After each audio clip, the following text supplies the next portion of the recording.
Ayamdan bekitib narsa olib kiryapman. Sen o'zing sekin yeb olaver, salapanlarni yig'ishtirib tashlab olasan.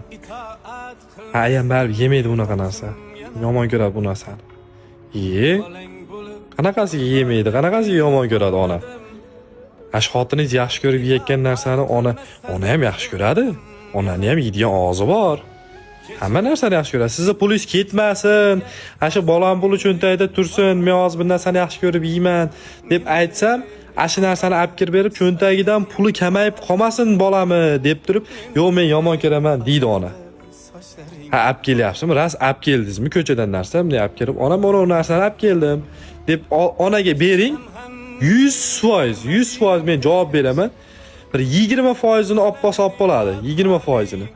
90%, 80%ni men buni xotiningga olib kel, bolangga olib kel deb turib beradi. Men o'zlaring ish, men uncha yemayman. O'zi men jicha yesam bo'ldi, yomon ko'raman deydi shunda ham. Men uncha yaxshi ko'rmayman, uyingga olib kel deydi. Hammasini yeb olishga, hammasini bitta qo'ymay yeb olishga ham malinaqasi yetadi. Yegisi keladi onani ham. Lekin ashi bolalarim yesin, ashi xotining yesin, xotiniga olib kiribdi deb turib onani o'zi ham masalan xotiningiz aytsa olib kirasanlik narsani. Onangiz aytsa qanaqa gap endi bu? Noto'g'ri gapirayotgan bo'lsam yozing. Rosa ko'payib ketibdi endi shunaqa insonlar. Hammamizga insof bersin. Menga, sizga, boshqalarga, farzandlarga-da.